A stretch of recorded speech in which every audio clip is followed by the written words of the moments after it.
Pemirsa, hujan lebat yang mengguyur Kabupaten Magelang, Jawa Tengah mengakibatkan tebing setinggi 25 meter di Kecamatan Kaliangkrik Selasa sore longsor. Longsor mengakibatkan rumah warga yang berada di bawah tebing hancur. Tebing setinggi 25 meter ini longsor pada Selasa sore pukul 15.30 waktu Indonesia Barat, membawa sejumlah material seperti tanah, rumput, bambu, dan batu hingga menimpa rumah warga yang lokasinya berada di bawah tebing. Lokasi longsor berada di Dusun Perampelan, Kecamatan Kaliangkrik, Magelang, Jawa Tengah. Dua rumah warga dilaporkan hancur dan jalan desa tertutup longsor. Selain merusak rumah warga, longsor juga melukai 4 warga dan rawat di RSUD Tidar Magelang.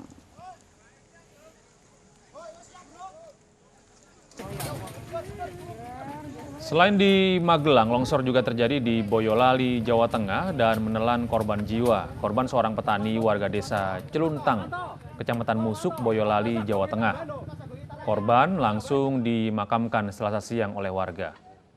Warga bersama TNI, Polri, dan BPBD bergotong royong mengevakuasi tanah yang menutup jalan desa. Satu alat berat juga dikerahkan mengevakuasi batu dan pohon dari lokasi longsor.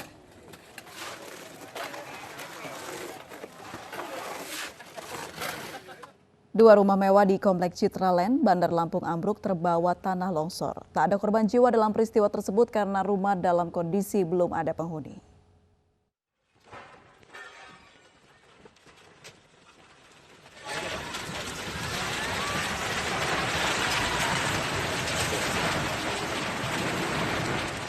Ya, inilah detik-detik ambruknya dua rumah mewah berlantai 2 di Kompleks Citraland, Bandar Lampung terekam kamera warga. Kedua rumah ambruk karena dataran tinggi tepat tempat rumah dibangun longsor. Longsor diduga karena labilnya kontur tanah di perumahan yang terletak di kawasan perbukitan ini. Sementara kedua rumah yang ambruk diketahui sudah ada pemiliknya, namun belum dihuni.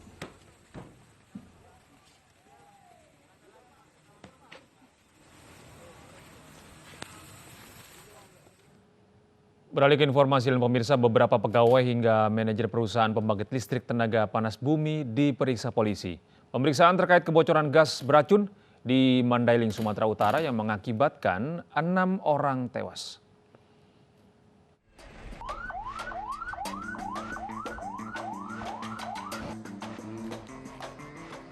Polisi dari Polres Mandailing Natal bersama Direskrimsus Polda Sumatera Utara menyelidiki bocornya sumur pengeboran yang mengeluarkan gas beracun di Desa Sibanggor, Julu, Mandailing, Natal, Sumatera Utara.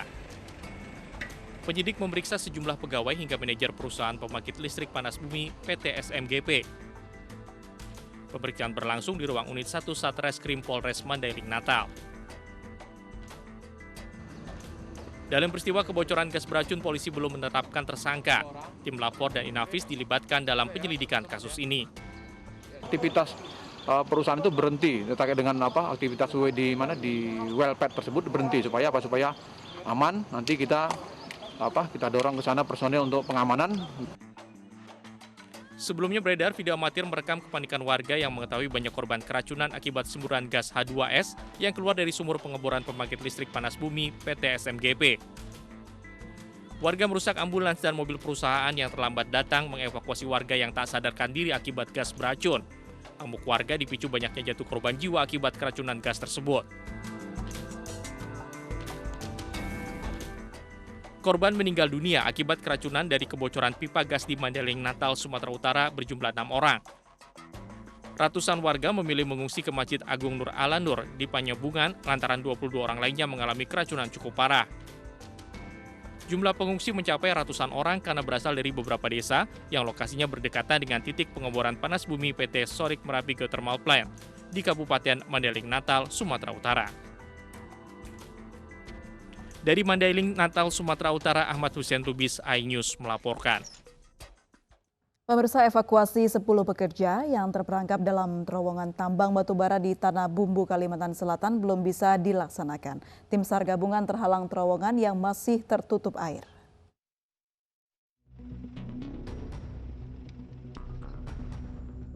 Hingga Selasa siang, tim SAR gabungan dari TNI, Polri, Basarnas, BPBD, dan relawan masih terpaku pada pembukaan jalan masuk menuju terowongan lokasi 10 pekerja terperangkap.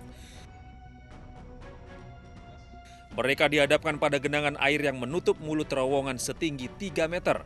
Selain masih tertutup air, kondisi medan menuju lokasi kejadian sangat berat. Selain berlumpur, rutenya terjal dan menyulitkan pergerakan tim SAR. Ponidi, salah satu korban selamat, mengatakan terdengar suara gemuruh sebelum dinding tambang ambrol disertai terjangan banjir lumpur. Bersama 6 rekannya, Ponidi melawan arus lumpur menuju sumber longsor. Setelah berjam-jam berjalan dengan separuh tubuh terbenam lumpur, mereka bertujuh berhasil keluar dari terowongan melalui dinding yang jebol. Caranya meloloskan diri itu kayak gimana, Pian? Merangkak. Merangkak. Sebelumnya tahu nggak bakalan ada musibah ini? Nggak tahu. Ada tanda-tanda? Nggak ada. Tiba-tiba langsung air meludak gitu ya? Iya.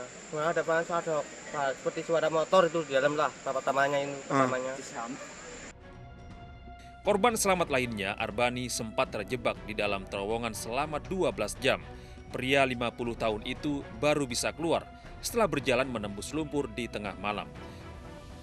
Waktu kami ketemu itu kan masih siang. Oh, masih siang. Jadi sudah dipikirkan untuk keluar dari situ ya? Gimana siang itu kan masih runtuh. Jadi menunggu. Menunggu. Jadi menunggu malam setelah baru ini ya? Terus sudah hampir runtuh baru kami menggali. Para korban selamat berharap 10 rekannya yang masih terperangkap longsor di dalam terowongan bisa menemukan jalan keluar dengan selamat. Dari Tanah Bumbu, Kalimantan Selatan, Zainal Hakim, iNews melaporkan. Pemerintah Kota Bekasi mulai membersihkan lautan sampah yang menumpuk hingga bertahun-tahun dan sempat viral di media sosial. Petugas membersihkan secara manual. Selasa pagi, petugas dari Pemkot Bekasi mulai membersihkan sampah yang membentang di lahan yang berjarak 100 meter dari gardu tol Kalimalang 1 Bekasi. Sejumlah petugas dari Dinas Lingkungan Hidup Kota Bekasi membersihkan sampah secara manual. Wakil Wali Kota Bekasi, Tri Adianto Cahyono, mengatakan pemerintah Kota Bekasi mengerahkan 10 truk untuk mengangkut sampah secara manual. Pengangkutan sampah secara manual karena alat berat digunakan untuk menangani banjir. Ini dilakukan secara bertahap, ya. Hari ini kita melibatkan secara bertahap. Pertama itu hari ini kita melibatkan 10 kendaraan dari lingkungan hidup, karena memang untuk alat beratnya saat ini masih terkonsentrasi untuk kegiatan dalam rangka. Warga desa Teluk Sebong, Bintan, Kepulauan Riau dihebohkan dengan penemuan benda mirip sayap pesawat terbang di pantai Teluk Putri. Ya, serpihan sayap pesawat ini kini diselidiki petugas.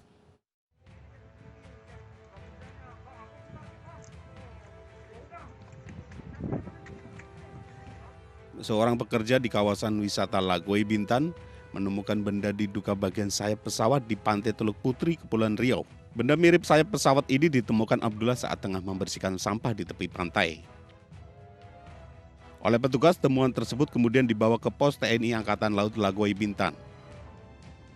Setelah dikoordinasikan, ternyata memang benar ada di lokasi, dan kita pun nanti langsung bersama-sama dengan unsur para dari TNI Polri, pemerintah kecamatan langsung ke lokasi melihat langsung, dan selanjutnya kita bawa ke pos Angkatan Laut yang ada. Serpihan mirip sayap pesawat ini tampak berwarna abu-abu dengan cat yang sudah pudar. Saat ini tim dari TNI Angkatan Udara tengah menyelidiki temuan ini. Dari Bintan, Ahmad Afandi Pohan, iNews melaporkan. Jumlah kasus COVID-19 di Indonesia hingga 26 Januari 2021 tembus 1 juta. Informasi selengkapnya usai jeda berikut ini. Tetaplah bersama iNews Pagi.